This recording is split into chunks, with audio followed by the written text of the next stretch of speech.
My name's Chris. And I'm Kristie. This is the Washing Up Podcast. And it's patisserie week. Apparently. Hold your profiteroles. It was an interesting patisserie week insofar as, you know, that definition of patisserie has been getting broader and broader by the week? Yes. Every year.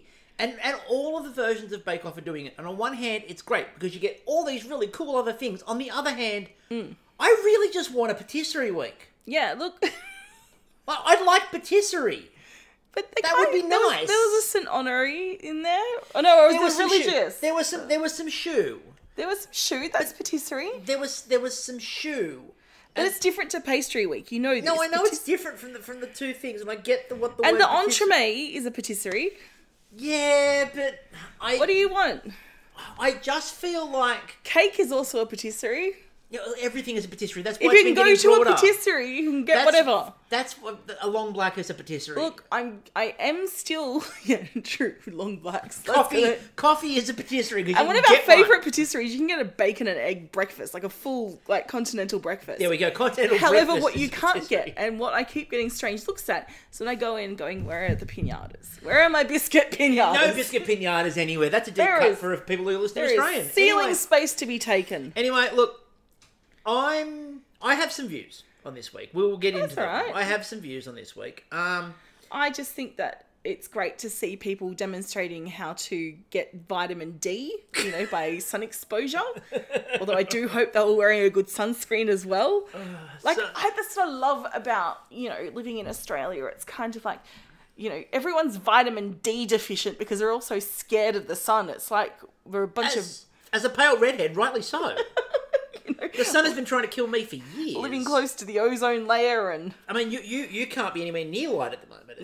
I've got photosensitivity going on. I'm wearing sunglasses as I record this. It's because she's a big star. 6 p.m. in the afternoon. It's because she's a big star. Look, just because I won a competition recently and became the great koala doesn't mean I've lost my my humble roots. I'm really grounded. She is literally sitting here wearing sunglasses. Jeeves, where's my pina colada? That's not the name of our cat. Anyway, so patisserie week was we will get into the He's my new PA. Oh God, you will never get anything done then. So the pre-credit joke this week, look, to be honest with you, it was my favourite part of patisserie week, was the pre-credit joke of, it's good to see all four of them getting involved. Mm-hmm. Also, in the showstopper, if you looked over Candace's shoulder at one point very early on, they were filming it. When Candace was doing her bit to camera, you looked over Candace's shoulder. The four of them were down there. The chairs were there. They were filming the introduction scene. I love so that's when they filmed it. It was great. Peek behind the curtain. Great little peek behind the curtain there. But I love the joke with Anne and Bruno and the speaking French and then Alan and Kyle are sort of giving the audience the whole, patisserie is not just French, which was kind of a bit of a, we've got a challenge in the middle that's not French. And that's cool. By the way, I don't need patisserie to be French. No. I just want to make that plain.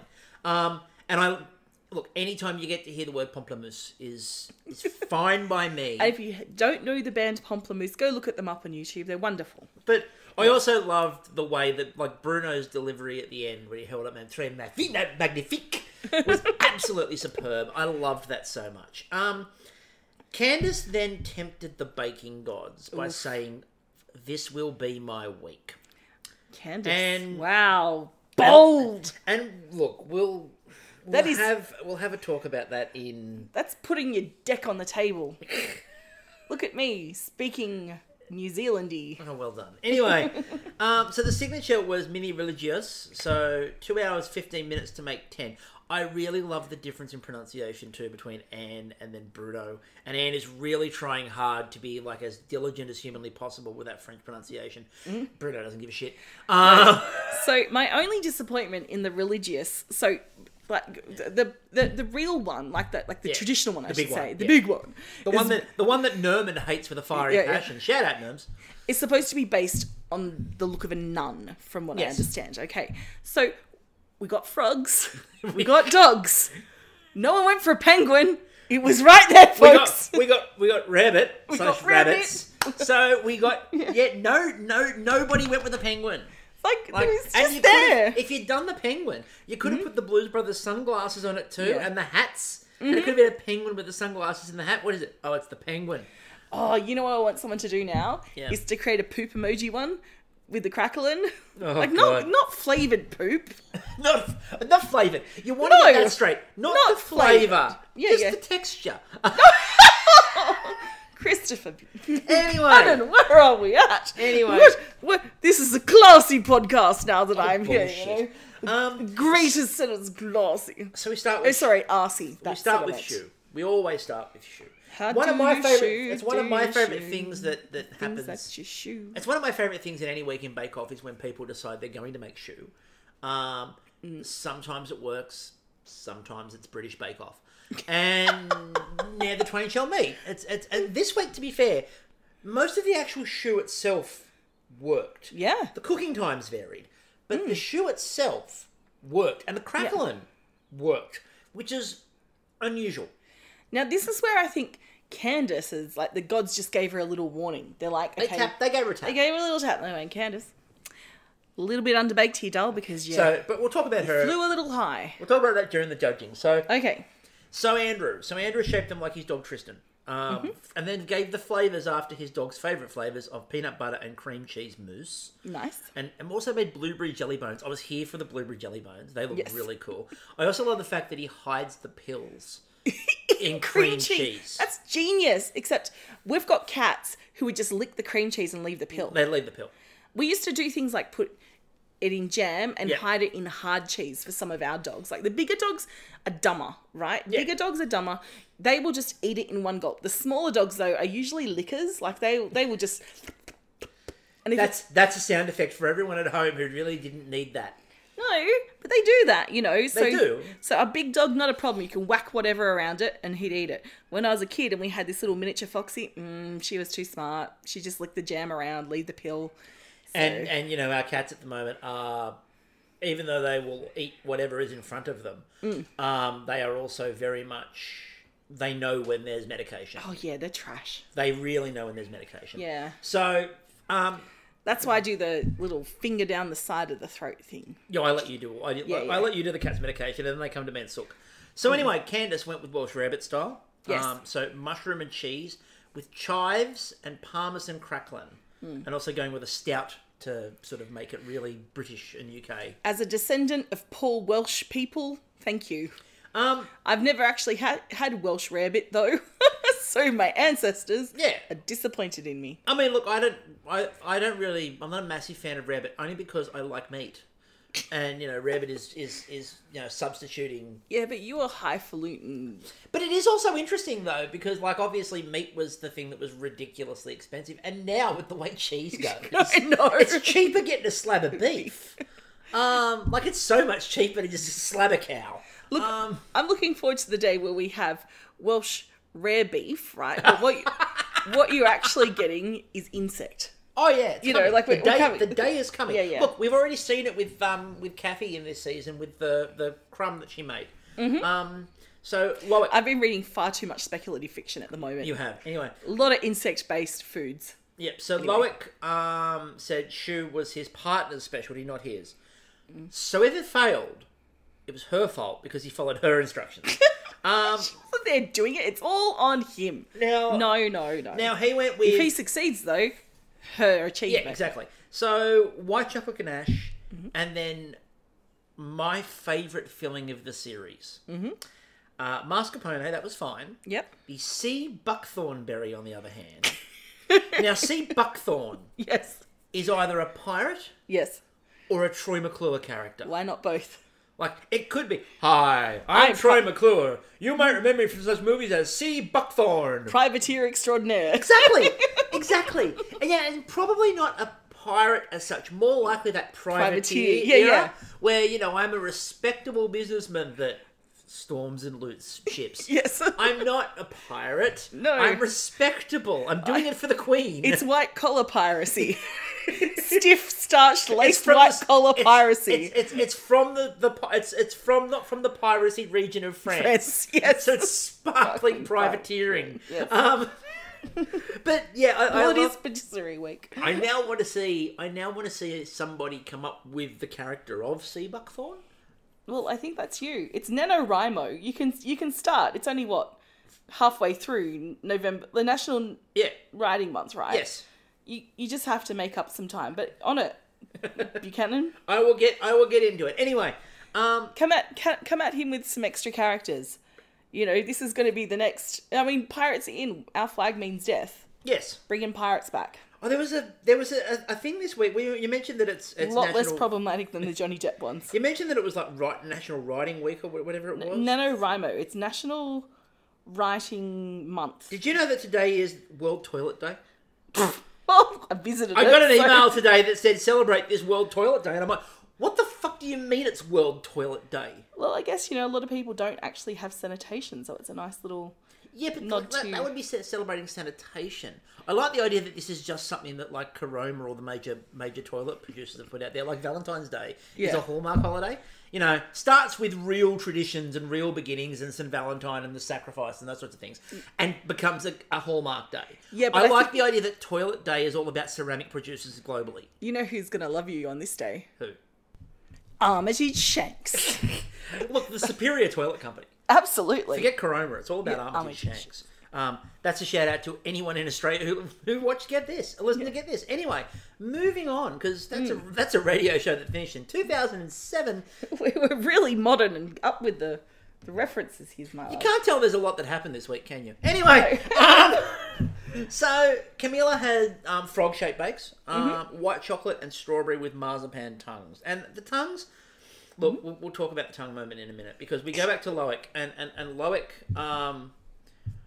Loic was listening to his bakes. And I like that again. We've talked about this. He's been one of the only bakers consistently that's listened. And there's been a few little jokes about it. But, like, again, we all know, if you've watched enough Bake Off, listening to your bakes, especially on Choux, is really clever. Look, I think it's a skill people need to be teaching young children. Like, I think home economics classes really need to just have a whole day dedicated to listening to bakes, Like, we make people listen to like other people, and we talk about the importance of communication and good listening skills. Yes. I think good listening skills extend to the kitchen. Absolutely. Like, how are you going to develop a relationship as a baker if you can't even listen to your bakes? Exactly. Then I wrote in my notes, this is before we got to the judging, I'm kind of really not happy with the fact that Camilla is slicing her shoe. That became a sandwich. Bruno talked about it after that, and we've talked about this. We've seen it in previous series, and we've had that conversation about the second you cut the shoe in half, it's no longer... First of all, as Bruno said, it doesn't retain structural integrity anymore because it's just air. Yeah. So you cut it in half, it loses all integrity. But secondly, it's about that fill, and you don't actually get the fill on it when you cut it. And the other thing that was weird about it with Camilla is that she had the pocket of air. When you cut them open, she had it. But she did the whole thing to put a tongue sticking out of it. And she didn't need to do that. And I'm kind of like... I sort of get... I get it from a character perspective. Like, frogs have got big mouths. But I guess, from that filling perspective, is it going to then enable you to put enough filling in to get that, that contrast of the shoe and the cream, Like, you could see there was massive space left because she piped the bottom. So you had, like, the bottom was all now heavy and the top was empty. Yeah. And so it just... And structurally, it changes it. I'm never... Maybe what she could have done instead is put a slit on the side, filled it, got that thing, and then shoved the tongue. What I would have done is, rather than do the fill through the bottom of the shoe, I would have cut the slit in the side, filled that. Because it's just stupid if you want to shove your tongue in the bottom. Like that's not what's going to work for frogs, is it? I'm going to continue to talk about shoe buns. So I'm going to continue talking about shoving tongues in bottoms. Anyway. So I would have cut a slit in the side of it. I would have piped through the slit in the side and then put the tongue there as the stopgap. Yeah. And then you want to put the tongue in the slit. Keep going, Chris. Go on. So Candace was worried about hers being underbaked. Pick this up and run with it. So yeah, she was worried about hers being underbaked. And look, it's been a bit of a theme running through this series with Candace, is that there's been a bit of underbaking every week. Yeah. Her flavours have been really good. But usually there's been one bacon episode. See, I haven't really noted that, but I trust you because you do the notes for the stuff. So I haven't really been clocking that. I just felt that it was at this crucial moment, you can't afford to have anything. Yeah. You can't go blonde, you can't go brunette, you definitely can't go like ebony hair. No, you definitely You know, can't. you can't go, can't have deep black goth hair at this point in time. So Loic then sort of finished off this challenge by, when they get to the decoration part, by going, "It's time to be zippy. You're always zippy. That's your nickname." Yes. Anyway, judging. So Andrews, they said first of all that they looked cloned. Good detail, very well filled. The next Dolly the sheep. Yes. Good flavour combination and a clever use of cream cheese to stabilise the whole mixture. Mm-hmm. Camilla, they said cuteness overload. Bruno wasn't happy about the cutting them in half. Yep. It meant the bake lacked body. The jam was very tasty and the flavours were good, but that structural was a bit of an issue. Loic, they said it looked impressive, had a really good crackle, and the mascarpone and jam battled a little. It was really technically amazing. Now I want to see a fillings battle. But what I found really interesting there is that, like, Bruno said to him that the jam itself is too tart. In the red corner. And if you have the jam on its own, it's too much. At 250 ounces. But then he said it's jam. But then he said with the mascarpone, he said that it balanced beautifully, but just the jam on its own was too much. In the white corner. My thing with that was that Weighing in heavier than Keep going. 250 ounces. my point, my mascarpone. All the way from continental Europe. We'll let it finish. It's mascarpone. Anyway, my point was you weren't having the mascarpone and the jam separately. Would they have a cage fight? That A fight. profiterole built cage fight. That's it. Perfect. Okay. Yeah. My thing was that, like, the mascarpone and the jam, they said they battled a little and the jam was too much, but together they were great.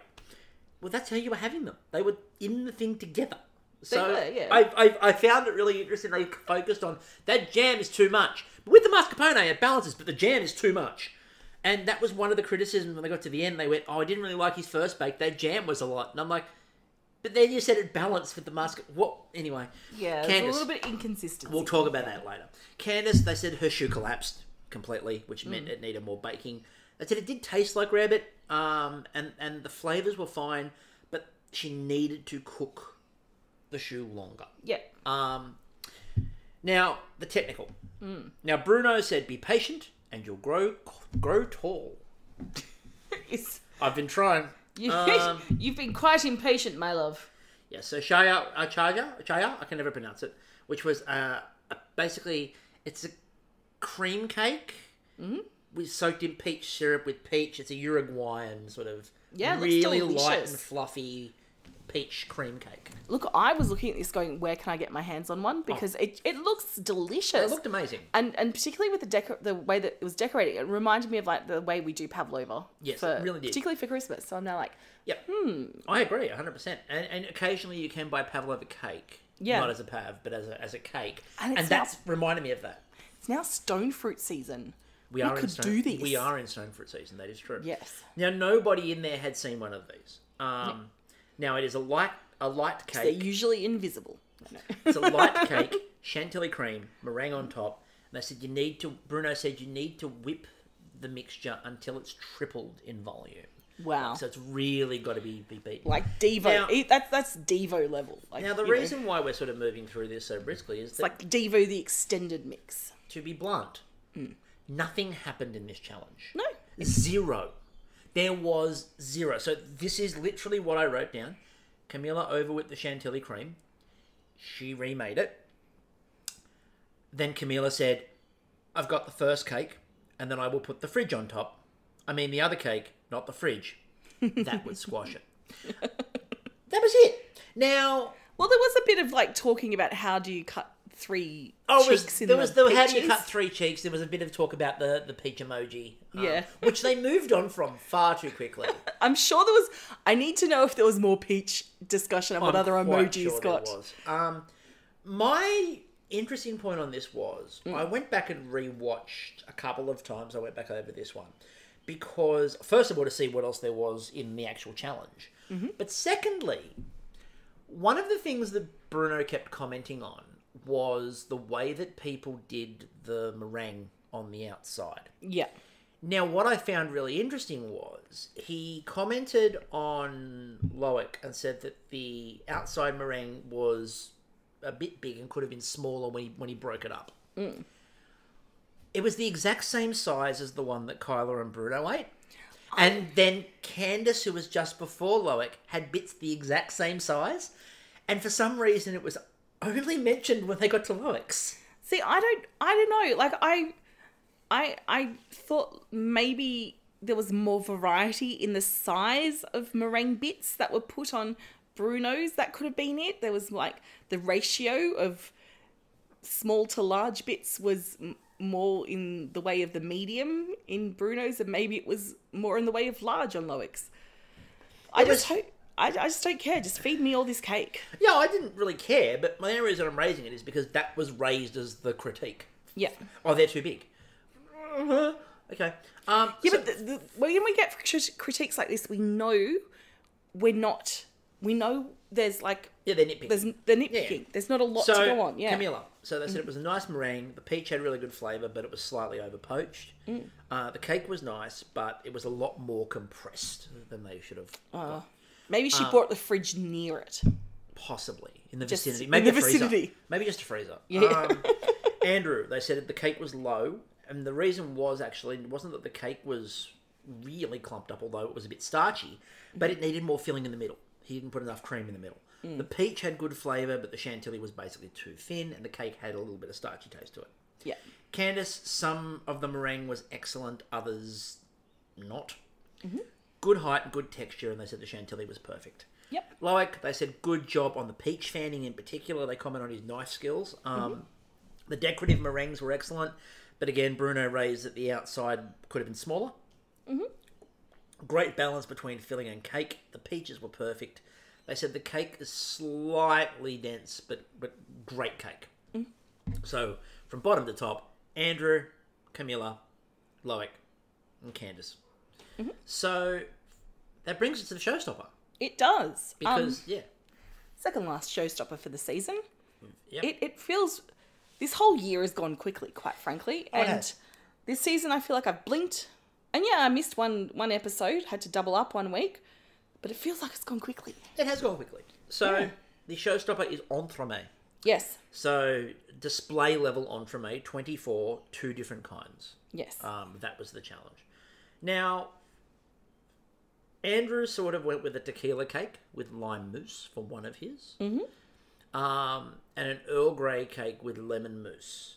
And was going for a beach theme. I think part of the issue for Andrew was that... You don't have Earl Grey on a beach. I mean, that might be one part of it. But Maybe he was thinking like iced tea.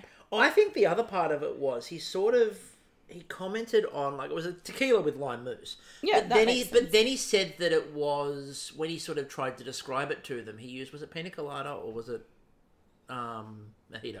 One of them. But he used one of those to describe it. And the problem was when he said that, they took him literally. Yeah. And went, oh, not quite that at all. But it was in the description that was on TV and the description at the start, tequila cake. So I think it was because the extra words got used when he was trying to describe it, and I think that stuck in people's heads. I don't actually think that's what he was going for. No. And I think all the things that we saw on TV and all the things that he sort of said about it, that's what he was going for. And look, I think that that's a good choice as opposed to another beach like flavors that you could have gone for, which is like sand and sunscreen. Like that would have sand and sunscreen. You could have gone with fish, coconut oil. Yeah, fish. Gold. Towel. 2-day-old soggy chips. Or as we saw earlier this year, a leak. A leak. Yep. So we saw a leak on the beach. Which led to me singing Corn's "Freak on a Leash," but with the words "feeling like a leak on a beach." But yeah, we went to the beach and we literally walked down onto the sand, and as we did, we looked down. There's just a leak. Just sitting. Don't know what it was doing there. I mean, I'm sure that vegetables need holidays. Yeah. I mean, who are we to judge? Who are we to judge members of the Onion family? Anyway, but Andrew, Loic raised a very good question. Would you eat off the cake plate?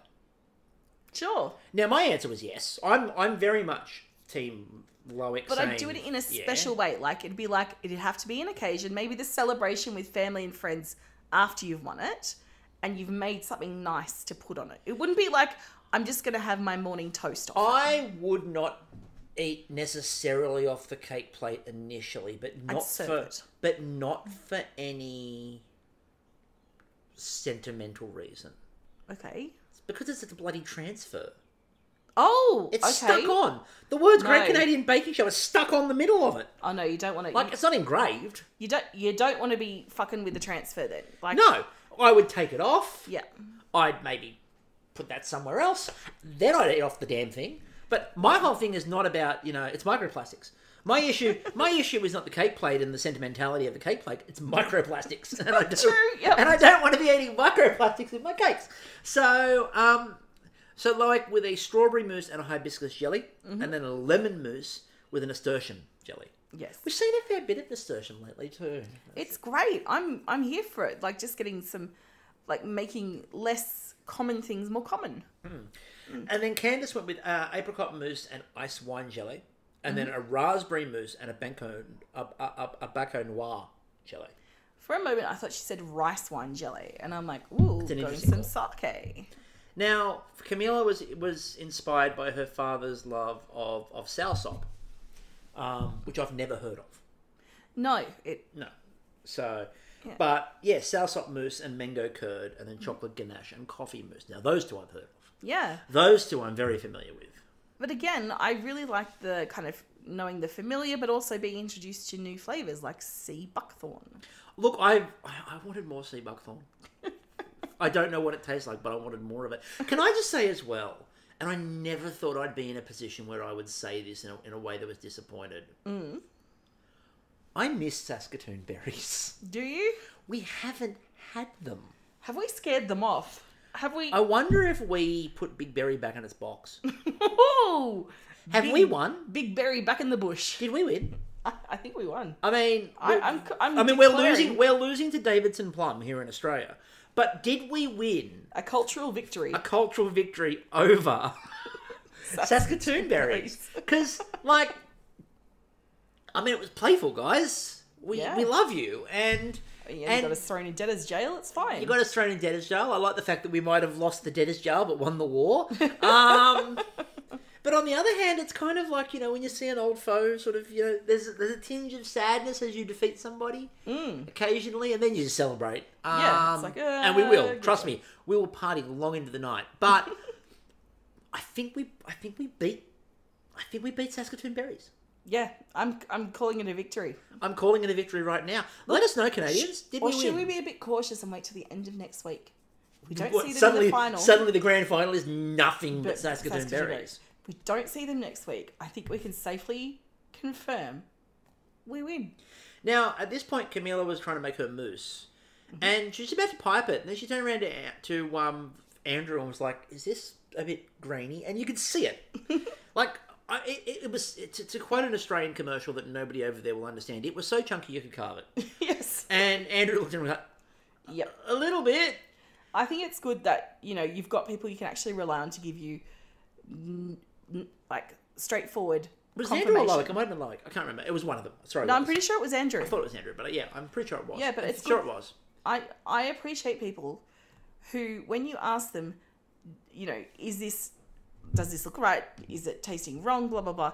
Who just give you the honest answer. Yeah. Because I'm not asking people for compliments. If I'm doing that, I'm going, don't I look pretty today? I'm not asking, is this blah, blah, blah. Yeah. So I thought, look, again, she remade it, and the second one came out fine. Then they broke out the dry ice because they needed to get all of the entremets set, which didn't really go to plan. They were all struggling with them. And like at one point where Candace said to Andrew, are yours setting? And he just went, nah. And she's like, if yours aren't setting, I've got no hope. Look, honestly, they just need the chili bins, They need a chili bun. They just need a chili bin, an esky, throw it out. Kiwis are loving that. Pop your beer underneath in the watery ice. Now, did you know? Yes. It's actually beneficial so if you have your ice bins, I don't know what they call them in Canada. Yeah. So whatever your equivalent of a chili bin or an esky is, not just putting straight ice in, but actually putting a bit of water in. Yep. means that you get more surface contact with the cans and bottles you're popping in there, so they chill faster. I learnt that off... I've brought them up every week almost. Sorted Food. When they did their product testing. Oh, really? You know when they did the bottle coolers? Yeah. And they did the one which was the ice in the bottom of it, then some water and a bottle in it, and span the bottle inside the water. And it was like, the reason why is because the water gives you the contact. Yeah, I learnt about it years ago, like on one of those kids' science shows or something. Yeah. Oh, nice. Yeah. So Camilla's were cracking. She was a bit worried about the cracking in the cakes. Then, while everyone got distressed, so what do you do when you're stressing, of course, but make a mirror glaze? Of course, It's what you all do. Yeah. Andrew was having a bit of an issue with getting hit. It was a bit thicker than he wanted, but then when it was going on a little bit thinner. Candace had a lot of sticking with hers, and then when she was doing it, the glaze wasn't quite covering, it wasn't quite working, it was a bit stodgy in places, so she was going back and redoing some of them after they set a little bit. Yes. And you could see like the coverage was just, it was spotty, and then she'd gone back over it, so you got like double weird layers, and was... I think what I loved about this episode, and this is a shout out to the food team, the amount of bloody moulds that were floating around there. More moulds than a MasterChef kitchen, and all different shapes and sizes, and it just felt like they had totally prepared. Like they were like, what mold do you need? Not a problem. Here's one in the shape of a trapezoid. And like a bit of a shout out though to my favorite. My favorite one of these bakes actually was I thought Loic's were fantastic. Like he did the ladybugs, and they were very cute. And again, the way he got the jelly to set and the designs, and they were so uniform. And he even said, he goes, "This is a display. This isn't just entremets, it's a display. They have to look the part." Absolutely. Because that's the whole point of an entremet, is they've got to be in the dessert cabinet where you're looking and you're being tempted to have them, because they're usually, when you're out at a fancy restaurant and you're considering what you're going to be having for dessert. I've mentioned before there was a very fancy French patisserie in Brisbane that I used to visit. Yeah. And when I was in Brisbane. And patisserie. And patisserie. Deliberately pronounced I'm totally like that. here. So the funniest part about them was when you'd go in to have a look, they'd have all those entremets sitting in the cabinet, and the second you went to take a photo of them, they'd chase you out of the store. They'd yell at you over They'd yell at you over the counter. That's right. And demand you left immediately. And you're like, I'm showing people how awesome your stuff is, and I'm about to buy a ton of it. Yeah. No. Leave now. And dispatching you out of the shop. Like, it was very soup Nazi. Wow. But entremet. Now, is patisserie the cousin of Sugar Ray? Yes. Completely. Every morning there's a bake-off. No. So, the judging. Now, Loic, they said it was poured beautifully. The wings on the bee were delicate. Yes. The centre looked absolutely perfect. They said the lemon was bold and punchy. And Kyla thought that the jello was a bit tight, but it was fine. The ladybugs had beautiful layers, and the strawberry mousse had a great flavour as well. Yeah. Now, Andrew, the glaze was glistening, but a bit thin. The mousse was good and light. It wasn't margarita. It was margarita. It wasn't margarita, as he said. Bruno also said that he would have made a gel to go inside those. Yeah, I think they also had concerns about the shape, like the mold shape that he'd chosen, because it might not have captured the glaze as well as it could have. Well, they wasn't a concern about it. It was more that would have been the issue that he was having with trying to glaze them. Okay. The iced tea cakes were great, but the mousse lacked a lemon punch, and they wanted more lemon punch in that. Candace, they said there was going to be physically assaulted by lemon. Exactly. Picked it up and thwacked them in the face. For Candace, they said there was a lot of shine, but the glaze was very patchy. The cake was good, and the ice wine gel and was really good. Yep. The raspberry mousse was tasty, but unfortunately that whole one was really soft. Yeah. And so that was having some structural issues. Camilla, they said the presentation was stunning, good coverage generally speaking, layers were good, light, and the espresso flavour was excellent. Yep. So we then get to the judging. Now, it's very rare that I will have Canadian judging where I go, I don't necessarily agree with where they went. I would have flipped both of these decisions. In terms of, I think that even though Camilla did a really good job of the showstopper, Loic didn't really put a foot wrong. And he was great in this. He was really good in the first challenge. And he was like second in the technical. And where was Camilla in the technical again? She was second last. Okay. So they were yeah. you know. So I would have, and her first one didn't quite work as well as Loic's. I would have had Loic as Star Baker. I thought he was consistently brilliant. I also would have flipped Andrew and Candace. Now, this is not against Candace. I think the three of them will be great in the grand final. Yeah, absolutely. And it's not, none of what we say here is about the Bakers. No. It's a question on judging and what they're judging. The profiteroles, the shoe buns that she made were raw. And then one of her entremets was great. And the other one, the gel collapsed and the structure didn't hold. Yeah. Andrew was fantastic in the first challenge. Was at the bottom of the technical, but technical matters only when they feel like it matters. Which is what I think happened in this case, but you go on. Yeah, and then him and Candace were basically neck and neck in this one. So But Candace came first in the technical, and I think in this situation, like, you can see that where Candace was strong in one way, like flavours, Andrew wasn't as strong in the showstopper. Oh yeah, so, no, his showstopper needed more flavour. So I feel like this is possibly one of those instances where the technical actually came into play. And I just feel like this particular episode, it's coming down to, you know, smaller points and what they do. And like, I trust Kyla and Bruno to make the right decision based on their expertise. But, you know, I also see your viewpoint where it's kind of like, hold on a second, you know, like, it's not an easy... Oh, no, it's not easy to process. I'm not saying it's an easy decision. My thing goes back... I go back to the idea of serving raw shoe or serving underbaked shoe. Yeah. They both had issues in the showstopper. The technical, again, the technicals become weird because some weeks it matters and some week there's no point in the technical.